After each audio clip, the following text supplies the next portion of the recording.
대전, 세종, 충남 현안과 이슈를 진단하는 5시엔 대세남. 안녕하십니까. 5시엔 대세남 김영철입니다. 한 계절이 끝나고 새로운 계절에 들어서면 지난 계절에 대한 기억은 쉽게 잊혀지기 마련입니다.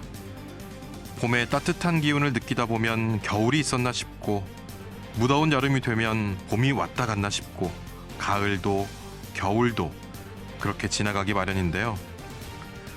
그렇게 사계절을 보내고 매서운 추위에 외투 옷깃을 여미는 12월의 끝자락에 다다랐습니다. 하지만 아직까지도 지독히 무더웠던 지난 여름의 기억은 쉽게 잊혀지질 않습니다. 아마 내년에는 또 얼마나 더울까, 또 얼마나 추울까 하는 걱정과 두려움 때문이겠죠. 이처럼 기후위기 시대를 사는 우리는 이전과 다른 걱정을 하고 다른 일상을 살고 있습니다. 그래서 오늘 5시엔 대세남 성탄절 특집 마지막 주제로 환경을 준비했습니다. 그동안 대세남 환경 캠페인 지구를 지키는 사람들을 통해 방송한 내용 중에 선정했습니다. 기후위기 시대를 사는 우리의 현실을 되짚어보면서 내일의 지구를 위해 무엇을 할 것인지 고민해 볼 수 있는 그런 시간이 되길 바랍니다. 오늘 방송은 사전 제작된 녹음 방송이라는 점 청취자 여러분의 양해 부탁드리면서 12월 27일 금요일 5시엔 대세남 시작합니다.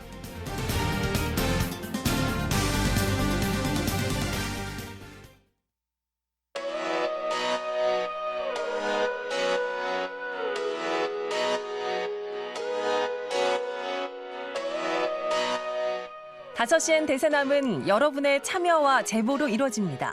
단문 50원, 장문 100원의 유료 문자 샵 2309번, KBS 대세남 유튜브 채널과 페이스북, 카카오톡 채널 5시엔 대세남으로 참여와 제보하실 수 있습니다. 선정되신 분께는 모바일 상품권 보내드립니다. 여러분의 뜨거운 관심과 제보 기다리겠습니다. 5시엔 대세남 성탄절 특집 다시 듣는 대세남, 오늘은 그 마지막 순서입니다. 환경을 주제로 특히 기후 위기 시대를 살면서 우리가 겪고 있는 변화된 삶과 그로 인한 영향에 대해 다시 한번 되짚어보는 시간 마련했는데요. 결코 빼고 넘어갈 수가 없는 주제죠. 이상기후로 인한 폭염과 폭우, 또 그로 인해 달라진 우리의 밥상과 건강까지 함께 이야기해 보도록 하겠습니다.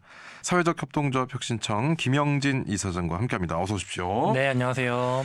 기후위기 시대라고 하면 저는 이제 지난 여름 같은 폭염부터 떠오르게 되는데요. 기후변화가 바꿔놓은 우리의 일상, 어떤 것부터 이야기를 해볼까요?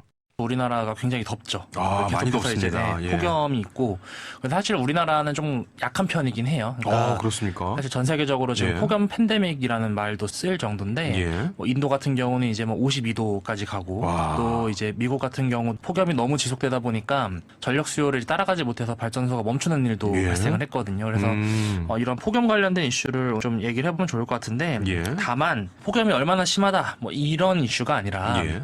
이 폭염에 대해서 이제 우리가 어쨌든 앞으로 마주할 일상적인 일이라고 저는 생각이 들거든요. 예. 그랬을 때 우리의 모습들이 앞으로 어떤 식으로 바뀌고 또 어떻게 대처하면 좋을지 그런 얘기들을 해보도록 하겠습니다. 예.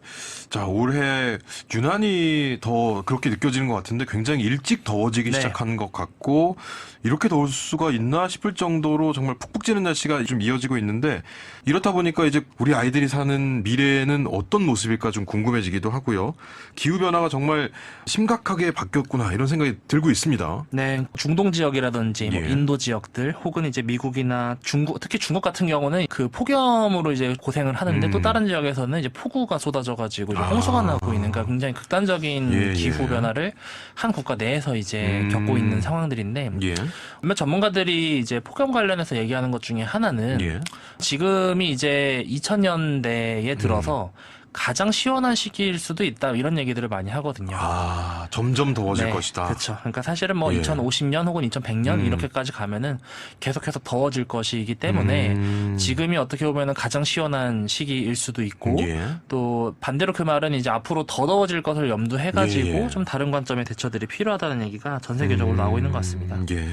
작년에도 사실 더웠다고 생각했는데 네. 올해 이제 더 더워지고 앞으로도 계속 그럴 것이다. 그렇죠. 전문가들은 이렇게 좀 예측을 하고 있는 거죠. 맞습니다.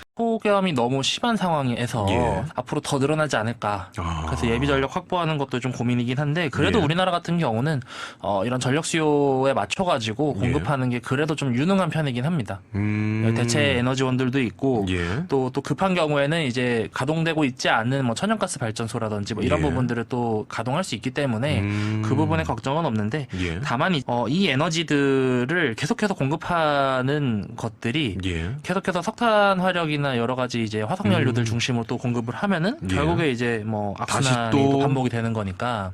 더 더워지는 환경을 만드는 것이고. 맞습니다. 그래서 예. 어떤 에너지로 우리가 이 폭염을 헤쳐나가야 될까 뭐 이런 고민도 사실 필요한 거긴 하겠죠. 예.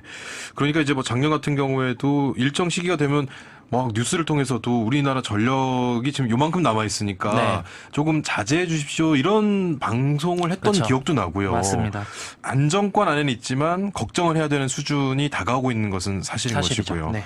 근데 이제 전력이 이렇게 좀 부족한 것도 문제이지만 계속 덥기만 하면 물이 마르지 않습니까? 그렇죠. 그러면 또 다시 물이 부족한 상황이 올 수도 있고 식수가 부족해지는 상황. 이거 뭐 우리나라는 사실 아직까지는 크게 겪지 않지만 외국에서는 이런 사례들이 좀 많이 있지 않습니까? 그렇죠. 다른 나라들 같은 경우는 실제로 물이 부족하기도 하지만 예. 정확하게 말하면 깨끗한 물이 부족하게 되는 그런 문제들이 있습니다. 예. 그리고 이렇게 계속해서 더워지고 오랜 기간 이 더위가 지속이 된다면 우리는 일을 하며 사는 네. 거 아니겠습니까? 그러면 그 바깥 활동을 해야 되는 뭐 근로자들 또 어린 아이들 아니면 노약자들 더위에 취약한 사람에게는 정말 이 더위는 어떻게 보면은 좀 위협적일 수도 있거든요. 그렇죠. 네, 앞으로는 이런 환경들이 계속 이어질 텐데 어떻게 내다보고 계십니까? 일단은 지금도 이제 전 세계적으로도 우리나라 특히 그런데 예. 화이트 칼라 노동자들과 블루 칼라 노동자들에 대한 인식 차이가 예. 심하잖아요. 예. 그리고 기피 현상들도 좀 있고요. 근데 앞으로 저는 폭염으로 인해서 그 인식의 격차가 더 커질 거라고 생각이 들어요. 아. 그러니까 실제로 이제 야외에서 노동하는 것들이 더 어려워지게 되겠죠. 예. 그리고 실제로 폭염이 너무 지속되다 보면은 그 노동을 할 수 있는 기간도 짧아지게 되죠. 공사장이나 이런 현장에서 일을 하시는 분들이 되게 싫어하는 것 중에 하나가 이제 장마나 이런 비가 와가지고 일을 못 쉬게 되는 경우에는 예, 예. 이제 사실은 당장에 이제 먹고 사는 걱정들이 일 수밖에 없잖아요. 예. 비가 와서 공사를 멈추고 또 폭염 때문에 공사를 멈추고 이러다 보면은 그 현장에서 노동을 하시는 분들의 소득 수준에 대한 고민들도 당연히 있을 수밖에 없고요. 그리고 폭염이 반복되다 보면 당연히 안전 문제가 있을 예, 수밖에 예. 없죠. 물론 이제 야외 노동만을 계산한 건 아니지만 전국을 합쳤을 때 하루에 2명에서 3명 정도의 예. 노동자분들이 현장에서 사망을 하시는 통계가 있단 말이에요. 아, 예. 그랬을 때 조금 더 열악한 곳에서 일을 하시는 분들이 이 폭염에 대한 피해를 가장 먼저 겪지 않을까라는 예. 생각이고요. 그리고 주목해야 될 만한 이슈도 있는데 어르신분들의 온열 질환과 관련된 예. 이슈는 당연히 고민해야 되는 거고 예. 또 하나 중요한 거는 아이들이 이제 밖에서 놀 수 있는 환경이 점점 없어지는 거예요. 아, 쾌적한 상태가 아니니까 밖에서 그렇죠. 놀기에. 밖에서 이제 놀다가 예. 이제 피부 질환 걸릴 수도 있는 그렇죠. 거고. 네. 뭐 열사병도 있고요. 그렇죠. 맞습니다. 더위에 온열 질환 또 당연히 따라오는 네, 거고요. 마스크 이슈 때도 그렇고 예, 예. 여러 가지 측면에서 아이들이 정서적으로 안전하게 혹은 안심하게 자랄 수 있는 그런 여건들이 점점 축소되는 것도 사실 예. 중요한 이슈가 될 것 같습니다. 예. 그리고 보면은 더위가 좀 있게 되면 사람 면역력도 함께 떨어지다 보니까 그렇죠. 여러 가지 뭐 병에 좀 취약한 상황도 맞닥뜨리는 것 같아요. 네, 그렇죠. 예. 그리고 사람이 안전하게 살 수 있는 온도 예. 혹은 이제 여러 가지 질병에 대한 저항력 이런 것들이 있겠지만 좀 대전은 그래도 좀 덜한 편인데 예. 서울이 지금 러브버그라는 아, 이제 그렇죠. 그 물가에 곤충- 엄청나다고 하더라고요. 네, 뉴스로 보게 되면 예. 엄청난데 서울뿐만 아니라 북극 인근에 있는 국가들 같은 경우는 예. 이제 얼음이 녹잖아요. 예. 근데 얼음이 녹아서 이제 무릉덩이가 생기는데 그곳은 아직도 그렇게까지 덥진 않아서 그 무릉덩이가 또 증발을 안 해요. 아. 그러니까 자연스럽게 그곳에 모기떼가 엄청나게 아. 발생을 하는 거죠. 예. 생태계 차원에서도 굉장히 큰 문제들이 생기고 있고 또 사실 벌레들이 이렇게 많이 생기게 됐다는 것은 예. 그만큼 또 병을 옮길 수 있는 아, 그렇죠. 환경이 많이 예, 예. 됐다라고 봐야 되는 거거든요.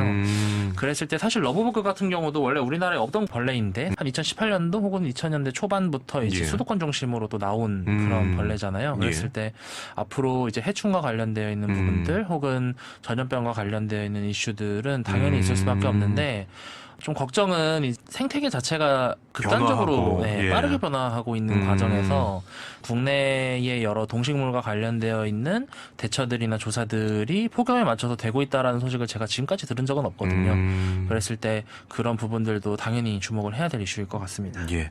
단순히 이런 뭐 익충, 이런 해충, 이런 벌레들이 많아졌다 정도이지 이것이 어떤 사회에 영향을 미치고 있는지에 대한 네. 좀 공감대 형성이라든지 이런 것은 좀 부족하다 이런 그렇죠. 말씀이시고 매번 질문을 드립니다. 개인의 노력으로 이것이 해결될 수 있는 것이냐. 사실 뭐 국가 차원의 전 세계 차원의 이런 동반된 노력이 필요한 것이 아니냐. 이런 이야기들이 항상 맞서잖아요. 그렇죠. 어떤 부분이 저희가 좀 더 집중해서 좀 살펴봐야 되는 부분입니까? 저는 이제 이 예. 기후위기와 관련된 노력들을 이제 다 같이 해야 되는데 예. 한 명의 시민이 해야 하는 노력이 있고 기업이 해야 하는 노력이 있고 정부가 해야 하는 노력이 있다고 생각하거든요. 예. 예를 들어서 폭염과 관련해서도 일반 시민들 같은 경우는 오늘 진짜 덥다 라고 인식하면 되는 거예요, 사실은. 예. 근데 예를 들어서 기업들 같은 경우는 이 폭염이 이렇게 심해지는데 겨울과 관련된 비즈니스는 이제 줄여나가야 되겠는데 예. 어떻게 해야 좀 친환경적인 비즈니스들을 좀 할 수 있을까? 이런 예. 고민을 사실 해야 되는 거고. 예. 이 더위를 보고 정치인들 같은 경우는 이거 폭염 대비 관련해가지고 올해만 해야 될 게 아니라 앞으로 계속 해야 될 것 같은데 어떤 정책 새로 해야 되는 거지? 이런 예. 식으로 인식해야 되는데 제가 그냥 봤었을 때는 여전히 그냥 에어컨이 잘 나오는 곳에서 예. 야 오늘 진짜 덥다. 나는 그러니까 시원하니까 괜찮다 약간. 네, 그러니까 예. 일반 시민분들이 하는 생각과 똑같은 생각으로 이 폭염을 바라보면 안 된다는 겁니다. 그러니까 제가 이 얘기를 오늘 폭염 얘기 쭉 했었던 이유도 예. 사실은 또 언론 얘기도 해야 되는데 예. 언론에서 계속해서 폭염 얘기 하잖아요. 예, 예. 덥다. 계속 덥다. 예. 근데 이제 덥다로 끝나면 안 되는 거거든요. 그러니까 앞으로 더 더워질 것이기 때문에 예. 어떤 대처들을 해야 된다. 근데 관련 기사들이나 보도자료 같은 것들을 보면은 항상 끝에 그래서 탄소 중립을 더 가열차게 해야 된다라고 예. 하는데 그건 너무 먼 미래이자 먼 이슈잖아요. 그랬을 때 당장 우리 지역에서 혹은 정치인들이나 기업들이 어떤 행동들을 구체적으로 해야 되는지와 관련해서 좀 구체적인 대응책이라든지 혹은 전망들을 내놓을 필요가 있을 것 같고 예. 어쨌든 이 폭염을 바라보는 시선이 조금 더 다양화돼야 된다고 생각합니다. 그래서 덥다가 아니라 예. 정치인이 느끼는 더위와 기업이 느껴야 하는 더위의 차이에 대해서도 좀 생각해보면 좋을 것 같습니다. 예.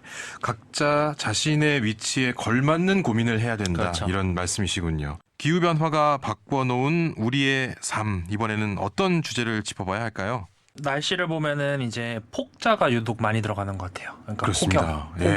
그러니까 그만큼 우리 날씨나 이제 기후가 점점 극단적으로 변해가고 있다라는 건데요. 또 불규칙해졌다는 그런 특성들이 있는데 전 세계 곳곳에서 폭염에 이어서 이 폭우가 많이 예. 진행되고 있고 우리나라도 올해에 이제 폭우와 관련된 위험도가 좀 있어서 기후 위기와 이제 폭우에 대한 이런 이슈들을 좀 점검해 보도록 하겠습니다. 예. 그러니까 이제 뭐 더위도 그렇고요. 한번 뭐 더워졌다면 계속 찌는 듯한 더위가 이어지고 비도 한 번 왔다 하면은 쏟아붓는 양이 정말 네. 굉장히 많을 정도로 단시간에 많은 비가 쏟아지면서 어쩔 때는 좀 겁이 날 정도로 쏟아지는 경우도 있는데 이게 이제 지구 온난화가 초래한 기후 위기 현상으로 나타나는 폭우가 아닐까 이런 생각도 들면서 그쵸. 좀 경각심을 가져봐야 될 것 같은데 지구 온난화로 기온이 올라가면 강수량이 늘어난다고 하는데 이 어떤 원리 때문에 이렇게 되는 겁니까? 같은 현상을 여러 가지 방식들로 이제 설명하는 예. 방법이 또 다 다른데 저는 주로 이제 에너지와 관련해서 설명을 많이 하는 편이거든요. 예. 우리가 기후 위기를 막으려면은 이제 탄소 배출량을 줄여야 된다라는 얘기를 하잖아요. 근데 예. 많은 분들은 아시겠지만 이 탄소라고 하는 것이 대기 중에 너무 농도가 높아지게 되면은 지구가 이제 태양 에너지를 많이 받게 되는데 그 예. 태양 에너지를 사실은 또 반사해 가지고 우주 바깥으로 좀 내보내야 되거든요. 에너지가 너무 많으니까요. 예. 근데 이 탄소라는 것이 어쨌든 대기 중에 너무 많다 보면은 이 농도가 진해져가지고 지구에서 이제 반사돼가지고 우주로 나가야 되는 이 태양 에너지, 예. 열 에너지를 잡아둡니다. 그래서 이제 온실 효과가 이제 발생을 하는 거죠. 예. 어떻게 보면은 그 태양으로 받는 그 열 에너지를 지구가 더 많이 끌어안게 되어 간다는 거예요. 근데 반대로 이제 그러면은 그 지구가 이제 점점 더 많은 태양의 이제 열 에너지를 머금고 있는 거잖아요. 예. 그러면 이제 당연히 지구의 온도가 높아지는 거고 온도가 높아지면은 자연스럽게 수증기가 많이 발생하게 됩니다. 물이 열을 많이 받으면은 예. 이제 기체로 변하게 기화가 되잖아요. 되죠. 예. 네. 그리고 수증기가 많아지게 되면 자연스럽게 그 수증기가 뭉쳐가지고 보이는 게 구름이고 예. 그 구름이라고 하는 것이 이제 최근에 열 에너지가 너무 빨리 많아지고 있다 보니까 단기간 내에 더 많이 모여지게 되는 겁니다. 예. 그러다 보니까 예측 불가능한 그런 기후 변화들이 많이 나타나기도 하고요. 또 음. 빠른 시간 안에 이제 수증기들이 더 빨리 모이다 보니까 예. 그런 폭우나 우리가 예측하기 힘든 그런 기상 변화들이 계속 일어난다고 예, 보시면 될 예. 것 같습니다. 대전지방기상청 연결해서 네. 올해 비는 어떻게 전망하시냐라고 말씀드렸더니 이제 이런 뭐 데이터들을 기반으로 했을 때는 비가 많이 내릴 경향성이 높을 것으로 예측된다. 이 네. 정도로 이제 분석을 좀 해주시더라고요. 그렇죠. 근데 더워지면서 북반구 고지대에 있는 이런 눈이 내려야 될 곳에 네. 비가 내리면서 홍수 피해가 좀 증가할 것이다. 이런 이야기도 나오고 있고요. 그렇죠. 근데 이게 우리나라 직접적으로는 아니지만 간접적으로는 영향을 받게 되는 거죠. 네, 그렇죠. 그러니까 사실은 그 지구에 있는 에너지라고 하는 것은 예. 계속해서 순환을 하는 거거든요. 그러니까 에너지가 많은 곳에서 적은 곳으로 계속해서 이동을 하고 예. 그 이동하는데 이제 주요로 관여하는 게 뭐 여러 태풍이라든지 혹은 여러 이제 비라든지 바람이라든지 이런 것들이 있는데 이 눈이 이제 아까 녹는다고 말씀하셨잖아요. 예. 그 눈이 녹으면 당연히 물이 되죠. 그렇죠. 그 물이 또 그 에너지를 받으면은 기체가 돼가지고 수증기가 됩니다. 그러니까 눈이 녹는다라는 말은 어떻게 보면은 대기 중에 머금고 있는 수증기의 양이 더 늘어난다라는 거거든요. 예. 그래서 비도 많이 오고 비가 많이 내린다는 것은 사실은 뭐 여러 의미로 대기 중에 에너지가 더 많아지고 있다라는 예. 뜻으로도 해석이 될 수 있어서 당연히 고지대 같은 경우는 식물 생태계들의 변화들도 굉장히 큰 편이고 예. 그로 인해서 이제 사실은 하류 지역에 있는 곳들도 영향을 많이 미친다고 보시면 될 것 같습니다. 그러면 이제 그 고산지대 하류 지역에 살고 있는 분들 같은 경우에는 지금 현실적으로 느끼고 있는 것들도 계시겠네요. 그렇죠. 당연히 이제 하류라고 하는 것은 상류에서 물이 흐르는 거잖아요. 예. 상류에 물이 당연히 많아지면은 하류에도 당연히 물이 많아지는 것이고 그리고 대부분의 도시 기반이나 여러 인간들이 살아가는 데 있어서 기본적인 여건들이 강을 주변으로 발달한 게 이제 기본적인 상식이잖아요. 그래서 그것에 따라서 위험도는 점점 커진다고 보시면 될 것 같은데 근데 그리고 이제 또 하나 특이할 만한 것은 어쨌든 우리가 보통 그 많은 비가 내리는 곳들을 보면은 그 높은 산들이 있는 곳 주변에서 이제 많이 비가 내리는 경우들을 볼 수 있어요. 예. 우리나라 같은 경우는 태백산맥을 중심으로 예. 구름이 넘어오다가 산에 부딪혀가지고 비가 내리거나 뭐 예, 이런 예. 경우들이 많이 있잖아요. 그랬을 때 이제 높은 산맥을 끼고 있는 곳들 같은 경우는 그 변화들이 더 크다고 보시면 될 것 같습니다. 예. 자, 이렇게 아주 자연스럽게 흘러가던 일들의 변화가 생기면서 길어졌다, 짧아졌다 하는 것이 지금 이제 문제가 되고 있는 네. 이 지구의 환경적인 상황인데 그렇다면 이렇게 많이 오고 있는 상황에 대한 대비도 좀 필요하지 않을까? 관계시설, 뭐 수력발전소, 댐 이런 것들이 폭우에 대비하는 여러 물과 관련된 것들을 대비하는 시설들인데 이게 지어진 것들도 지금 한참 됐단 말이죠. 그렇죠. 지금과는 다른 기준으로 세워졌을 텐데 이 문제는 지금 저희가 괜찮게 좀 보고 있어도 됩니까? 아니면 대비를 지금 빨리라도 해야 됩니까? 대비를 해야겠죠. 예. 그러니까 사실 우리나라 같은 경우는 댐도 그렇고 여러 치수와 관련되어 있는 시설들이 다른 나라들보다는 그래도 좀 잘 되어 있는 편이에요. 예. 태풍도 계속해서 오다 보니까 예. 그것에 대비하는 시설들도 있는 거고요. 근데 이제 문제는 이 태풍이라고 하는 것도 앞으로 더 자주 발생하고 또 더 강도가 강해질 가능성이 예. 높습니다. 열 에너지를 가장 많이 받는 곳은 당연히 지구는 동그랗고 예. 태양이랑 가장 가까운 적도 부분이 이제 열 에너지를 가장 많이 받습니다. 예. 그럼 거기서 많이 발생한 열 에너지가 지구 곳곳에 퍼져야 되는데 지구에서 열 에너지가 가장 없는 곳은 북극과 남극이거든요. 예. 그러다 보니까 이제 저위도 지역, 적도에서 생성된 태풍이 고위도 지역으로 이동하면서 우리나라를 지나니까 이제 문제가 되는 거거든요. 예. 근데 그 지구가 점점 열 에너지를 많이 갖게 된다고 했잖아요. 예. 그럼 당연히 이제 열 에너지를 가장 많이 받는 적도에 열 에너지가 더 많아지게 되다 보니까 태풍이라고 하는 그런 극단적인 기후 현상들이 더 자주 일어나게 되고 더 강하게 일어난다는 거예요. 예. 그러면은 자연스럽게 우리나라에 오는 기상 이변들도 더 강해질 수밖에 없는데 우리나라 같은 경우는 치수나 이런 관련 댐 시설들이 잘 되어 있는 편이지만 최근에 이제 일어나고 있는 폭우들을 보면은 단기간 안에 그 시설들이 감당할 수 없는 정도의 예, 예. 비를 압축적으로 많이 뿌려내게 되거든요. 그럴 때 이제 큰 사고가 나기도 맞습니다. 하고요. 그래서 사실은 오랜 기간 동안 비가 많이 오는 것도 문제가 되지만 예. 사실 제일 큰 문제는 보통 우리가 시간당 몇 미리 정도 예, 내렸다 예. 이렇게 얘기를 하는데 그 시간당 해당 시설이 수용할 수 없는 그런 비가 짧은 시간 안에 많이 내리게 되면은 사실 그게 제일 큰 문제라고 보시면 될 것 같고, 우리나라 같은 경우는 시간당 수용할 수 있는 그런 비의 강수량 예. 그런 것들을 좀 더 높일 필요들은 있을 것 같습니다. 뭐 하천이라든지 바다라든지 강이라든지 여러 곳에 분산되어서 좀 수위가 높아지는 것들도 있겠지만 이제 도심 같은 경우는 네. 그 배수 시설이나 하수 시설 이쪽으로 이제 다 몰리게 되지 않습니까? 그쵸. 이것 때문에 큰 피해가 발생했던 것도 있고 이런 부분에 대한 대비는 어떻게 잘 돼가고 있는지 모르겠습니다. 가장 최근에 있었던 이제 대도시가 그 폭우에 이제 피해를 봤었던 거는 이제 2022년도에 서울시에서 예. 강남에서 이제 그런 일들이 있었고요. 예. 그리고 이제 충청권 지역에서는 이 지하차도 참사가 있었었죠. 예, 그렇습니다. 그 사실 대도시권 같은 경우는 그러니까 주요 시설들을 지하화한 경우들이 많이 있거든요. 예.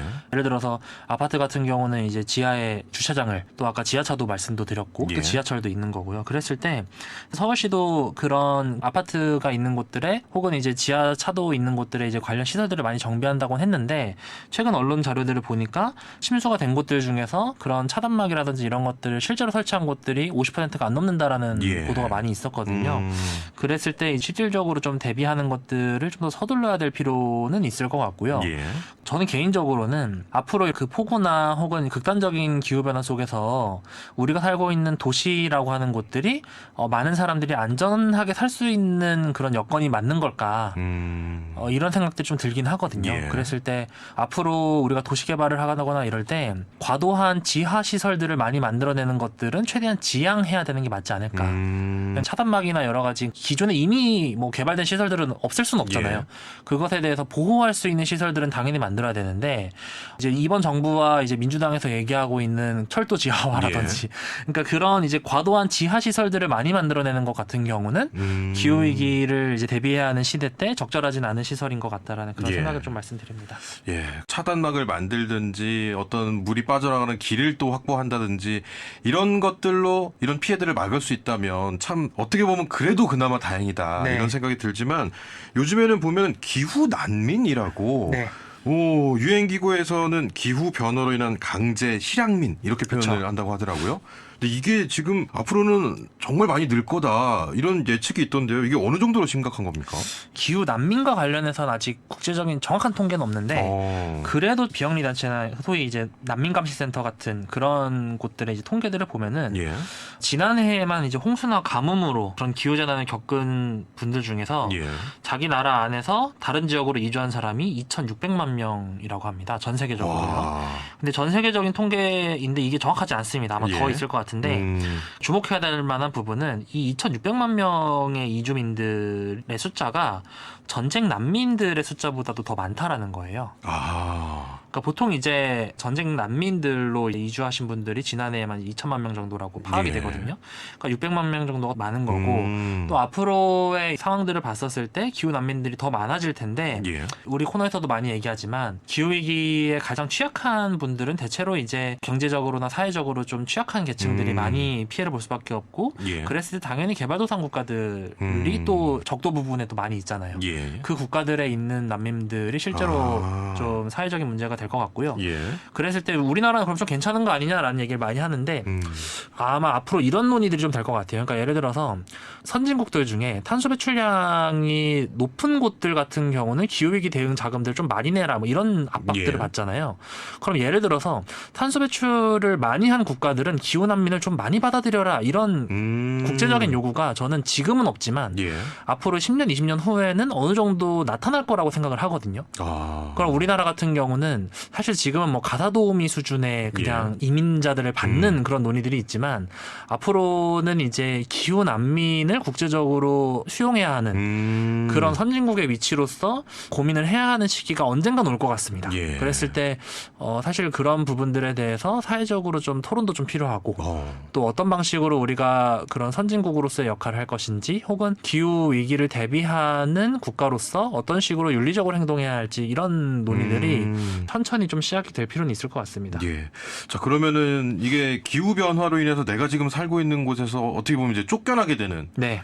가야만 하는 그런 상황인 것인데 그럼 이런 경우에 기후 변화 때문에 나의 재산이 피해를 입은 거잖아요. 네, 그렇죠. 이게 좀 피해를 보상받는다든지 뭐 폭염과 폭우로 해서 저는 이만큼의 피해를 입었습니다 하면 이게 적절히 보상받을 수 있는 그런 제도나 이런 것들이 전 세계적으로나 우리나라나 뭐 준비된 게 좀 있습니까? 우리나라도 그렇고 기후 재난들이 가끔씩 있잖아요. 예. 폭우로 인해 가지고 이제 농사 지은 것들을 이제 다 망치게 되는 경우들이 있고 또 아니면 강원도 같은 경우는 산불이 정말 크게 나가지고 예. 살던 곳에서 이제 이주해야 되는 경우들이 있고 근데 그런 경우들은 대체로 이 특별재난구역으로 편성이 돼가지고 그렇죠. 예. 국가지원금이 나오긴 하는데 그게 사실은 그분들의 삶을 안정적으로 다시 돌려놓는 데에는 당연히 부족함이 많죠. 예. 그리고 추세로 봤을 때 그 비용 역시도 앞으로 해마다 계속해서 늘어날 가능성들이 높거든요.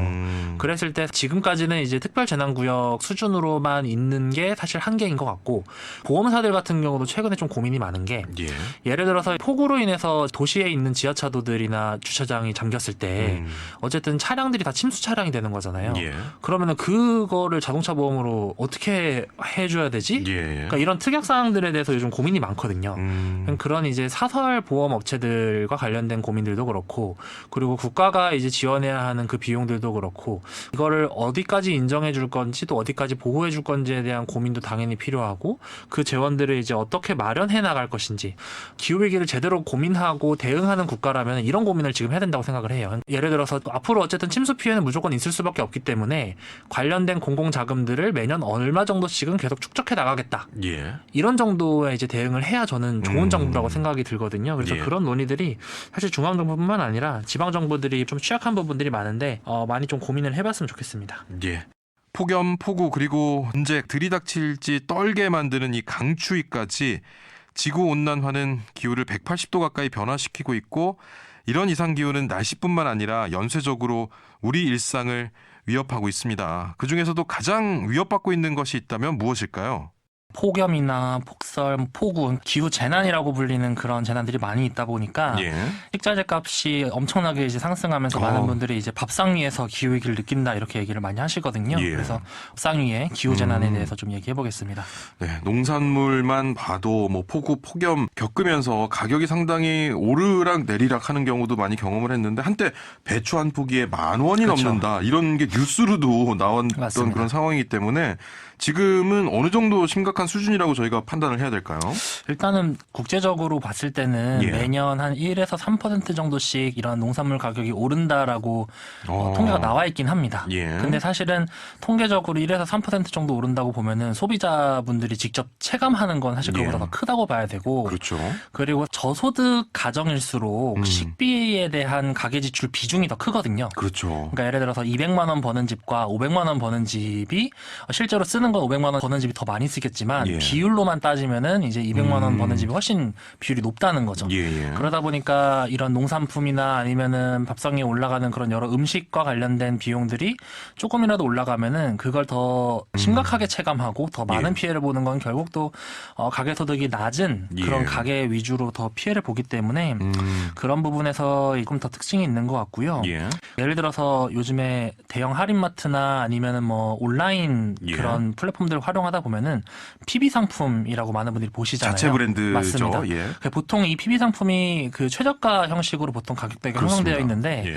PB 상품마저도 이제 가격이 계속해서 올라가고 있다. 아. 그래서 5%에서 10% 정도씩 올라가는 품목들도 있다 보니까 요리를 하는 분들 예. 위주로 기후위기를 더 많이 체감한다. 실제 이런 식재료를 구매하는 현실 구매자들 맞습니다. 입장에서 그래서 봤을 때 조금이라도 더 싼 예. 거를 사려고 이제 고민하시는 그런 분들 위주로 먼저 예. 더 고민하시고 더 체감도가 높아지는 그런 현실도 있는 것 같습니다. 우리나라가 식량 자급률이 낮기 때문에 이런 부분에서 더 취약한 거거든요. 예. 근데 일부 이제 경제연구소 같은 경우에는 우리나라가 이런 식량 수급과 관련해 가지고 그 개방도를 더 높여야 된다.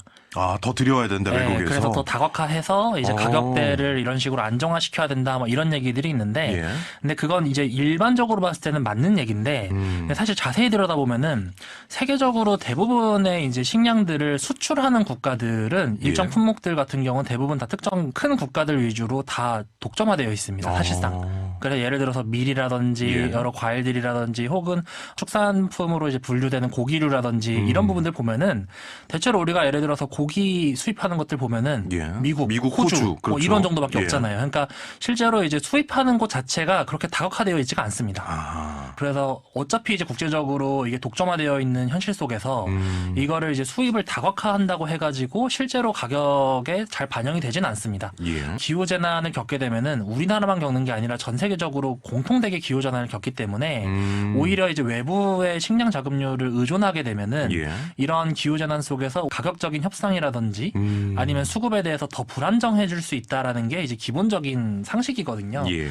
그런 부분들 봤을 때 우리나라 같은 경우도 국내 수급률이 낮은 문제들도 있고 예. 또 사실은 이제 농촌 자체가 굉장히 고령화되어 있다 보니까 이 농촌을 계속해서 지속 가능하게 할 수 있는 그런 전략들이 부재한 상황 속에서 예. 현재도 사실 가격 안정이 잘 안 되고 있지만 예. 재배적지가 계속해서 바뀌는 상황 속에서 또 이제 농가의 소득이 계속해서 불안정해지고 있는 상황 속에서 특히 이제 우리나라 같은 경우는 저출생 예. 상황들이 겹치다 보니까 아무래도 더 불안정하고 또 위험도가 높은 그런 상황이라고 보시면 될 것 같습니다. 예, 지금 뭐 농업이며 축산업이며 어업이며 뭐 사실상 거의 전 분야에 걸쳐서 그렇죠.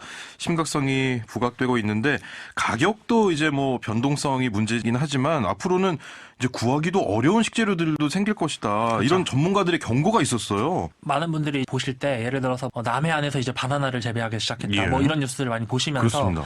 실제로 이제 우리나라에서 아열대 작물들을 많이 먹을 수 있겠구나, 혹은 먹게 될 수밖에 없구나 이런 식으로 생각하시고 예. 또 이제 포도나 이제 사과 같은 경우는 한 2030년 정도 되면은 현실적으로 이제 우리나라에서 먹기 어렵지 않겠냐, 혹은 이제 뭐 10년 정도 더 있으면 더 뭐 예. 현실적으로 좀 어렵지 않겠냐 이런 얘기들도 있어요.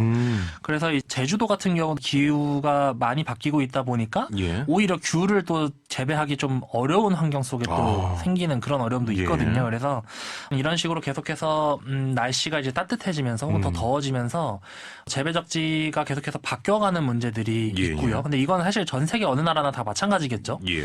그런 상황 속에서 농사를 조금이라도 해보신 분들은 아시겠지만 이 농산 품목 바꾸는 게 여간 어려운 일이 아니거든요. 그렇죠. 단순히 그냥 뭐 씨앗만 바꿔가지고 예. 하면 된다 뭐 이렇게 하고 하는 분들은 거의 없을 거 아니에요. 그 장목에 대한 지식도 어마어마하게 그쵸. 달라지고요. 그러니까 사실상 예. 새로운 창업한다고 거의 봐야 되는 그렇죠. 거거든요. 예. 그런 상황이고 심지어 이제 재배하는 농산품이 달라지게 되면은 유통하는 방법도 달라져야 돼요. 아. 그러니까 그러다 보니까 이런 부분들에 대해서 국내에 있는 여러 지자체나 예. 중앙정부가 어떤 대책들을 마련하고 있는가라고 봤었을 땐 사실상 거의 손을 놓고 있는 상황이기도 하고 예. 물론 일부 이제 국내 연구소 관련돼 가지고 새로운 이제 품종을 개발한다거나 이런 예. 노력들은 있긴 하지만 새로운 품종을 누군가는 또 심어서 누군가 또 재배를 해야 되는 거잖아요. 근데 그 사람에 대한 지원에 대한 부분들은 여전히 이제 딱 눈에 띄진 않다 보니까 그런 부분들에 대해서 많은 농가에서 농사를 지으시는 분들이 불안해하시는 것은 아닌가 예. 그런 생각들이 좀 드는 것 같습니다. 예, 이런 뭐 장목에 대한 연구는 꾸준히 이루어지고 있지만 실제 그걸 재배해야 되는 농민들에 대한 지원이 앞으로 좀 연구가 좀 필요한 부분인 것 같고 네. 사실 뭐 공급 이런 것도 문제지만 이제 만드는 과정에서 온실가스에 대한 또 문제를 저희가 생각을 안 해볼 수가 없지 않습니까? 그렇죠. 맞습니다. 예. 그러니까 사실 이게 먹거리 분야 같은 경우는 실제로 일반 농산품을 재배하는 것도 그렇고 또 축산업 관련해서는 이제 소나 돼지들을 키우고 우리 식탁으로까지 오게 되는 그 전 분야에 대한 온실가스들을 계속 추적해야 되는 거거든요. 예. 그랬을 때 보통 이 식량과 관련된 온실가스 배출량이 전체 온실가스 발생량의 한 26% 정도로 보거든요. 근데 많게는 한 30%까지도 봅니다. 예. 그랬을 때 당연히 이제 이 분야에서 온실가스들을 감축할 수 있는 그런 노력들이 당연히 필요한데 예. 근데 이제 문제는 이 온실가스를 배출하는 걸 줄이기 위해서는 필수적으로 가격이 상승할 수밖에 없는 그런 부분들이 또 있거든요. 예, 예. 그러다 보니까 우리가 실제로 체감하게 되는 비용들을 가장 많이 느낄 분야가 또 이런 식생활 분야이기 예. 때문에 어느 정도 이제 대중교통과 함께 저항도가 높은 분야라고 사실 거의 봐야 됩니다. 매일매일 접하는 것이기 때문에. 맞습니다. 예. 그래서 그 부분들에 대해서 사실 어떤 식으로 현명하게 온실가스 배출량을 낮출 것인가에 대한 부분들이 가장 클 것 같고요. 그리고 이제 우리나라 같은 경우는 도시가 아니라 농산품을 만들어내는 예. 그런 곳들에서 이 재생에너지를 또 많이 만들어내려고 하고 예, 예. 있잖아요. 그러다 보니까 그러니까 농축산업에서 이제 종사하시는 분들이 느끼시는 어려움들이 조금 더 크지 않을까 이런 식의 또 생각도 드는 것 같습니다. 예. 근데 이제 뭐 온실가스 배출 노출 문제 항상 얘기하면 조금 전에도 이제 육류 말씀해 주셨지만 축산업 같은 경우도 좀 고민을 많이 해봐야 될 것 같은데 그렇죠. 뭐 나중에는 정말 고기 없이 살아야 되는 거 아니냐 이런 이야기까지 나오고 있어요. 그렇죠. 그러니까 뭐 사실 이제 근데 많은 분들이 간헐적으로 이 식탁 위에서 고기를 좀 줄여나가는 예. 뭐 건강식이나 혹은 이제 간헐적 채식들을 많이 실천을 하려고 하시는데 개인의 실천으로만 하는 것은 이제 명확한 한계가 있기 예. 때문에 이 무분별한 공장식 축산업을 어느 정도 좀 축소하거나 관리할 수 있는 시스템들은 좀 마련이 필요할 것 같고요. 예. 뭐 최근에 이제 대체육 개발이나 뭐 여러 가지 대안들을 이제 펼치고는 있는데 예. 아직까지 100% 상용화되기에는 조금 한계도 있고 그런 부분들이 좀 고민돼야 될 것 같긴 합니다. 네. 예. 그리고 또 뭐 수산업이나 뭐 임업이나 다른 농업 부분은 어떨지도 궁금한데 여기도 뭐 지금 심각한 상황인 거죠. 그렇죠. 그러니까 사실은 수산업에서 이 부분을 좀 가장 크게 체감하실 것 같아요. 농사를 짓는다거나 아니면 과일을 수확하는 예. 그런 경우들이라고 하면 어느 정도 제한된 환경 속에서 이거를 이제 하게 되는데 수산업 같은 경우는 어쨌든 바다의 수온이 계속 올라가고 있는 게 예. 현실이고 또 그런 과정에서 이제 원래 잡히던 어류가 안 잡히거나 그렇죠. 막 이동을 하니까요. 맞습니다. 수온이 올라가면서 이제 홍게라든지, 그러니까 수온에 예민한 예. 그런 종류들이 빠르게 죽는다거나, 뭐 이런 이제 문제들을 실제로 겪고 있으시다 보니까 예. 아무래도 수산업을 종사하시는 분들이 그 부분에 대한 피해를 더 많이 느끼고 계시지 않을까라는 생각도 들고, 또 한편으로는 국제적으로 너무 이 무분별한 수산업이 자행되고 있다 보니까 예. 이런 수산 자원들이 이제 고갈되어가는 그런 이슈들도 같이 맞물려 있습니다. 그래서 정확한 통계를 내기가 좀 어렵긴 하겠지만 대응들이 마찬가지로 필요한 영역이라고 보면 되고요. 예. 한 가지 그냥 통계를 좀 소개해드리면은 국립수산과학원에서 이제 한국 연안 수온 정보를 조사를 했는데 예. 지난 9월에서 10월에 포항 연안의 수온이 24.8도였는데 예. 지난해 같은 기간의 수온이 23.8도였습니다. 그러니까 1도 차이가 난 거예요. 예. 엄청나게 빠르게 수온이 올라가고 있다라는 것을 이렇게 체감하면 되실 것 같습니다. 1년 사이에 거의 1도가량 올라간 네. 진짜 상황이네요. 아니 근데 그동안 사실 뭐 밥상을 차릴 때 무엇을 먹지 고민하고 네. 그 재료를 찾아서 하는 것이 고민이었는데 이제는 재료 자체에 대한 고민을 지금 해야 그렇죠. 되는 그런 상황이기 때문에 뭐 기후 변화에 따른 경작하는 방식, 대책 이런 것도 필요해 보이는데 연구나 노력은 지금 많이 이루어지고 있는 상황입니까? 네, 예. 아열대 작물들에 대한 품종 개발이나 연구들은 이제 계속해서 되고는 있는데 그 작물들을 키워야 하는 농가들에 대한 지원 정책들도 예. 필요합니다. 사실 이제 앞으로는 많은 분들이 체감하시는 것처럼 불규칙한 기후 재난이 더 쉽게, 추웠다 더웠다 네, 왔다 갔다 많이 예. 발생하게 되잖아요. 그 급격한 이제 폭우도 폭우도 마찬가지고요. 그렇고요. 예. 그랬을 때 1년 동안 키운 농작물들을 다 한꺼번에 폐기해야 되는 그런 상황에 처하는 분들에 대한 보험에 대한 문제라든지 예. 그리고 가격이 변동이 굉장히 심한 상황에서 그러니까 예를 들어서 우리가 배추가 가격이 10,000원대가 올라갔다고 예. 해가지고 배추를 실제로 키우시는 분들이 부자가 되는 게 아니거든요. 그렇습니다. 실제로 사실 농가의 소득으로 이어지지 않는 그런 문제들이 있기 때문에 그 부분들에 대한 정책을 빠르게 이제 수정하는 것이 가장 먼저 필요하겠다 이런 얘기를 하고 그리고 기본적으로 저는 자급률을 빨리 높여야 된다고 생각을 해요. 예전에는 100 정도를 농사 짓는다고 하면은 90에서 뭐 80 정도를 우리가 수확해서 먹을 수 있다라고 하면은 이제는 기후재난이나 혹은 여러 가지 변수들로 인해 가지고 60에서 50밖에 못 먹게 될 수밖에 없거든요. 예. 예. 그러면 이제 사실은 기본적으로 국내에서 지어야 하는 농가에 대한 규모라든지 이런 부분들이 더 확대가 돼야 되는 부분들이 필요하겠죠. 예. 그 생각보다 다 이제 먹이사슬처럼 다 얽혀 있는 예. 부분들이 많이 있기 때문에 우리가 이제 농산품들을 걱정할 때 우리 식자재값만 걱정할 것이 아니라 이 농민분들에 대한 애완 역시도 같이 예. 고민해줘야 되는 여러 가지 부분들이 좀 복잡하게 얽혀 있는 것 같습니다. 예. 모쪼록 기후위기 시대를 슬기롭게 견뎌낼 현실적인 기술들이 등장해서 우리네 밥상에 다시 웃음과 여유가 찾아들기를 바라는 마음입니다. 성탄절 특집으로 보내드리고 있는 5시엔 대세남, 여러분은 지금 환경을 주제로 한 다시 듣는 대세남을 듣고 계십니다.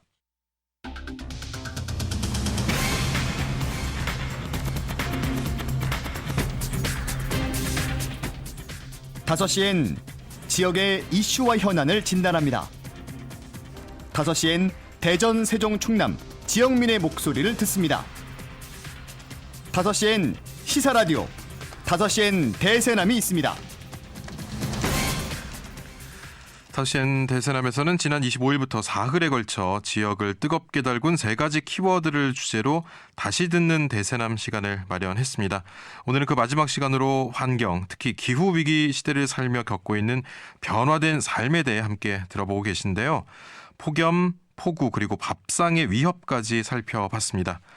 오늘의 마지막 주제가 될 것 같은데 그 다음으로 짚어볼 이슈는 어떤 건가요? 네, 최근에 이제 기후위기나 기후변화에 대해서 많은 분들이 체감을 하시면서 적극적으로 대응해야 된다라는 목소리도 높아지고 있는데 또 한편으로는 기후위기를 사실상 막을 수 없는 거 아니냐라고 하는 그런 체념을 하시는 분들도 많으세요. 그리고 그런 분들 사이에서 기후위기로 인해서 우울증을 겪는 소위 기후 우울증을 겪는 분들도 많이 늘어나고 있는데요.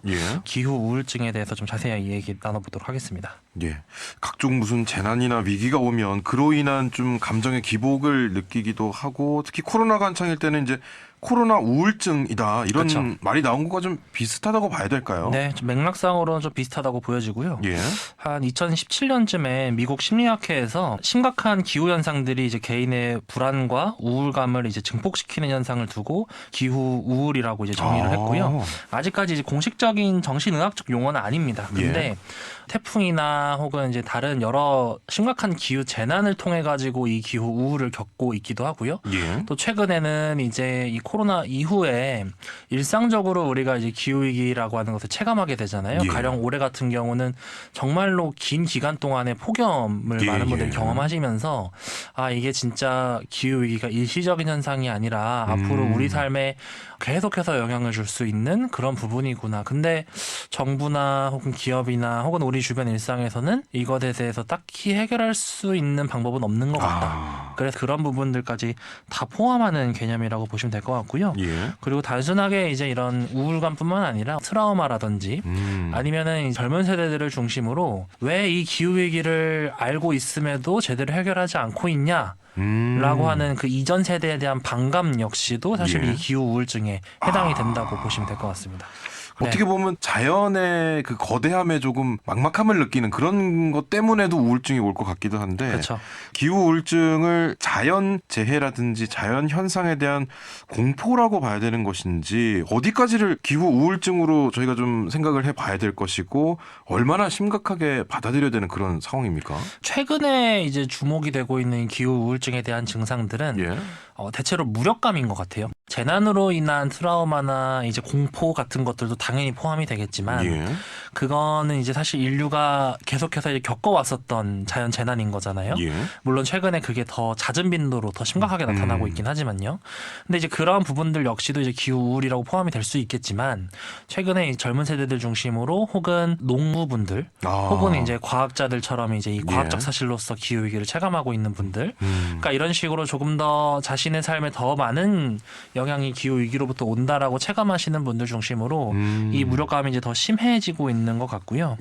특히 이제 농부분들 같은 경우는 그 자연 재난이나 혹은 기후 위기로 인해서 그 자신들의 생계 문제를 직접적으로 타격 입는 경우들도 있잖아요. 그리고 최근에는 또 현장 건설직 분들 중심으로도 이 기후 위기를 체감하시는 분들이 많은데 그분들 중심으로도 이런 우울감들이 살짝 좀 있는 것 같고 기후 위기로 인해서 없어져가는 산업군이 있죠. 가령 화력발전소의 노동자분들이라든지 이런 분들 역시도 이 기후위기 때문에 내가 실업을 하게 되는 그런 상황들을 또 겪게 되면은 자연스럽게 그 안에서 여러 체념이나 불안 그리고 공포 이런 부분들이 당연히 수반되기 때문에 생각보다 여러 군데에서 포괄적으로 나타나는 현상이라고 좀 여겨지는 것 같습니다. 이게 2017년에 미국 심리학회에서 이제 처음으로 이런 용어가 등장을 한 건데 저는 사실 조금 생소하게 받아들였거든요. 그럼 이제 외국의 사례 같은 경우에는 이런 것들에 대한 뭐 조사라든지 이런 게 좀 있습니까?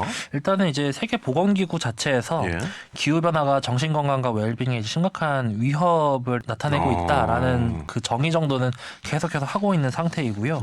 그 외에 이제 환경심리학이라는 또 분야가 있거든요. 그래서 그런 분야에서 계속해서 연구를 하고 얘기를 하고 있는데 2017년 정도 그때 같은 경우는 주로 이제 기후 재난을 중심으로 이 기후 우울을 생각했었던 것 같아요. 그러니까 그 거대한 재난 앞에서 그의 트라우마나 혹은 이제 다시 일상으로의 복귀를 고민하면서 이런 이런 부분들을 정의했었던 것 같은데 예. 최근에는 재난뿐만 아니라 전반적인 사회 현상으로서 나타나기도 하고 최근에 나타나고 있는 이 기후 우울의 또 핵심적인 부분 중에 하나가 아까 무력감도 얘기를 했지만 그 이전 세대에 대한 반감이거든요. 아. 지금의 정치, 경제, 사회적으로 중요한 결정을 하시는 분들이 앞으로 체감하게 될 기후위기에 대한 리스크보다 지금 어린 시민분들 그리고 또 젊은 청년분들이 느끼게 될 리스크가 훨씬 더 큰 상황이잖아요. 예.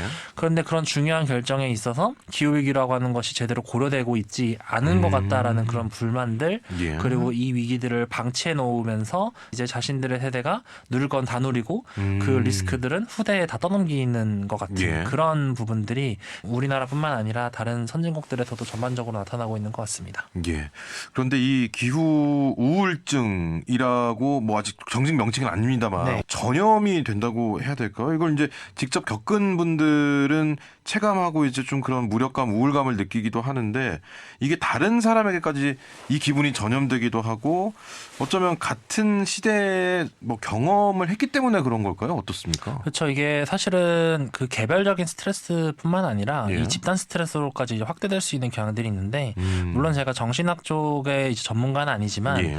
기후위기와 관련된 대응 활동들을 하다 보면은 처음에는 이 기후위기를 막아보자, 탄소 중립해보자라고 어느 정도 의지를 가지고서 이제 시작하신 분들도 피드백이 올 거 아니에요. 근데 그런 부분들에 대해서 제대로 피드백이 오지 않는다거나 아니면은 환경에 반하는 그런 결정들이 계속해서 이루어지게 되면은 예. 이 부분들에 대해서 사실 허탈감을 느낄 수밖에 없고 아. 또 해도 안 될 거야라고 하는 집단 체념의 상태에 빠지기 때문에 나중에는 누군가가 그래도 우리가 기후위기를 좀 막아보자라고 예. 의지 있게 또 하시더라도 그 먼저 경험하신 분들이 아니야 그거 해봤는데 안 돼. 아. 라고 이제 생각하는 분들을 제 주변에서 굉장히 많이 겪었거든요. 예, 예. 이게 이제 심리학자분들이나 관련된 부분에서 전문적으로 종사하시는 분들이 분석하시는 부분도 필요하겠지만 일단 제가 주변에서 겪어봤을 때는 환경에 그나마 좀 관심이 있고 그나마 좀 해결을 해보려고 하시는 분들 중심으로 예. 기후 우울이라고 하는 것이 좀 집단적으로 퍼지고 있는 게 사실인 것 같고요. 여기에 더해서 지금의 이제 청소년분들이랑도 저는 이제 많이 활동을 예, 하는데 예. 청소년분들 같은 경우는 사실은 어렸을 때 예. 예를 들어서 지금 중학생들 같은 경우는 초등학생 때 이제 코로나라고 하는 아. 그것들을 겪으면서 예. 유년기에 그 내가 날 때부터 기후위기를 체감하면서 자란 세대거든요. 그러니까 사실 저처럼 이제 30대 정도 된 분들 같은 예. 경우는 그래도 좀 더 어렸을 때는 기후위기를 체감하지 그렇죠. 못했다가 예. 이제 좀 체감을 최근에 하는 편이라면은 앞으로의 젊은 세대 같은 경우는 태어나 보니 기후위기가 이미 있는 아. 그런 세대이다 보니까 예. 아무래도 이전 세대에 대한 반감이 더 클 수밖에 없고 그 분노 역시도 같은 또래 집단끼리 공유하게 되는 사례들이 더 예. 많아지는 것 같습니다. 그러니까 저도 생각을 해보면 중학교, 고등학교, 뭐 대학교 시절까지만 해도 기후 위기라는 것은 굉장히 먼 미래 이야기고 그렇죠. 지금 내가 당장 느끼는 경우는 많지가 않았는데 최근에는 뭐 좀 매 계절마다 느끼게 되니까 맞습니다. 이 부분에 대한 좀 이 어린 친구들의 경험치는 오히려 우리보다 더 많지 않을까 이런 생각이 들기도 하고 이제 정신 건강까지도 위협하고 있는 그런 상황이 아닐까 싶은데 어느 정도 뭐 심각성이 좀 나타나고 있습니까? 정신 건강이라고 하는 게 예. 정신적인 문제로만 그치는 것이 아니라 정신 건강을 계속해서 앓고 있으면 사실 뭐 기후 우울뿐만 아니라 대체로 대부분 정신 예. 건강 부분이 마찬가지겠지만 자가 면역력이 약해진다거나 혹은 신체적인 활동이 좀 둔화된다거나 그런 부분 때문에 어떤 체념하게 되면서 삶의 의욕들을 잃는다거나 이런 부분들이 당연히 이어질 수밖에 없거든요. 예. 그래서 신체적인 질환으로까지 당연히 이어질 수밖에 없다라는 그런 분석들이 계속해서 나타나고 있고요. 예. 그리고 기후 위기라고 하는 것이 경제적 어려움을 겪고 계신 분들이 더 리스크가 크게 나타난다라는 얘기를 많이 했었는데 예, 예. 이 기후 우울증도 역시 마찬가지입니다.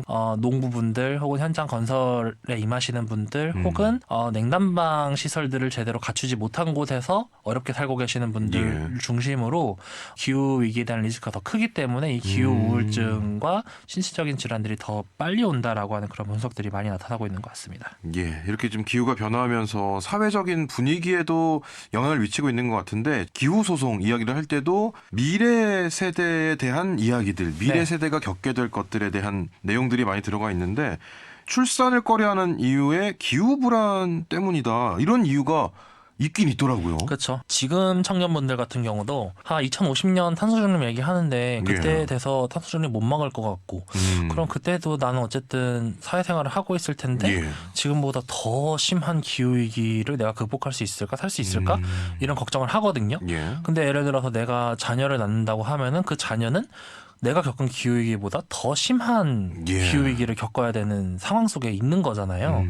그런 상황에서 지금도 이렇게 힘든데 앞으로의 삶에서 내 자녀가 기후위기 속에서 행복하게 살 수 있을까라는 예. 걱정을 당연히 이제 할 수밖에 없는 것 같아요. 실제로 통계 자료로도 많이 나오는 것 같은데 예.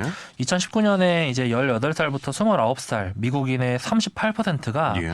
출산을 계획할 때 이제 기후 변화를 고려한다고 이제 답변을 했고요. 예. 2022년에는 전 세계 31개 국가에서 응답자의 40%가 기후 변화의 영향으로 자녀를 갖지 않겠다는 그런 응답을 하기도 했습니다. 예. 미래가 더 안 좋아질 것이다라고 하는 확신이 들기 시작한 거예요. 예. 지금의 미래 세대 같은 경우는. 그랬을 때 그 확신을 사실 깨줘야 되는데 예. 지금의 정책 결정이나 여러 사회 현상들로 봤었을 때는 그게 더 심하면 심해졌지 더 나아지진 않을 것 같다라고 하는 또 다른 확신이 있다 보니까 예. 아무래도 예. 그 미래가 계속해서 불안하고 암울할 예. 수밖에 없는 그런 리스크가 있는 것 같습니다. 그러면 이제 기후변화 같은 경우는 사실 극복하는데 시간도 필요하고 여러 아주 많은 노력들이 필요한데 기후 우울증 같은 경우는 사실 지금 당장의 뭔가 삶의 질과 연관이 있기 때문에 극복하려는 노력 또 치료하려는 뭐 방법 이런 것들을 좀 알면 좋을 것 같은데 어떤 노력을 해봐야 될까요? 근본적인 원인은 어쨌든 우리 사회가 기후위기를 제대로 대응하고 있지 않은 것에 대한 불안이거든요. 예. 사회적으로 어떤 이제 기후위기를 대응하기 위한 정책적인 노력이라든지 기업의 자구적인 노력들이 당연히 이제 선행되는 게 가장 필요할 것이고요. 그 외에 이제 환경운동에 좀 관심 있는 분들에게 제가 자주 하는 얘기는 예. 심각한 문제를 해결하려면은 그 문제에 대해서 깊은 고민을 하는 것도 필요하지만 그 문제를 함께 공감하고 고민하고 있는 사람들과의 연대가 사실 더 중요하거든요. 예를 들어서 이제 기후위기에 대해서 고민하고 계시는 분들끼리 서로 만나가지고 각자 겪고 있는 불안이나 우울감에 대해서 조금 더 치유적인 대화들을 해나가는 것들 그리고 당장의 문제가 드라마틱하게 해결되진 않겠지만 내 일상 주변에서부터 조금씩 함께 실천하는 동료들을 늘려나가는 그런 기쁨들 그런 부분들에 대해서 작은 행복감들을 느낄 수 있는 순간들이 분명 공동체적으로는 있거든요. 예. 그래서 그런 부분들에 대한 방안들을 저는 조금 더 추천을 드리는 상황이고요. 기후위기라고 하는 것이 우리 사회가 겪고 있는 굉장히 그 치명적인 그런 이슈이겠지만 또 한편으로는 이 젊은 세대들을 중심으로 그분들이 또 느끼는 고민과 또 그분들이 사회의 주류층으로 성장하게 되면서 또 하게 될 여러 결정들이 기후위기를 조금 더 적극적으로 대응하게 될 결정들로 아마 바뀌게 될 거라는 희망도 저는 있다고 봅니다. 그랬을 예. 때 앞으로 이 기후위기에 대해서 민감한 세대와 그렇지 않은 세대 간의 그런 밸런스들을 적절히 조절해 가면서 조금 더 적극적인 대응책들이 나오면서 기후 우울감들도 좀 어느 정도는 해소되지 않을까 하는 그런 생각도 좀 드는 것 같습니다. 예. 인간이 바꿔놓은 지구의 온도가 부메랑처럼 되돌아와 우리의 일상과 건강까지 위협하는 현실이 참 안타깝습니다. 부디 지구와 우리 모두의 안녕을 위해서라도 지구를 살리는 환경 캠페인을 일상화할 수 있기를 바라는 마음입니다. 사회적 협동조합 혁신청 김영진 이사장과 함께했습니다. 고맙습니다. 네, 감사합니다. 다섯시엔 대세남 25일부터 사흘간 장애인, 노동, 환경을 주제로 성탄절 특집 다시 듣는 대세남으로 함께했습니다.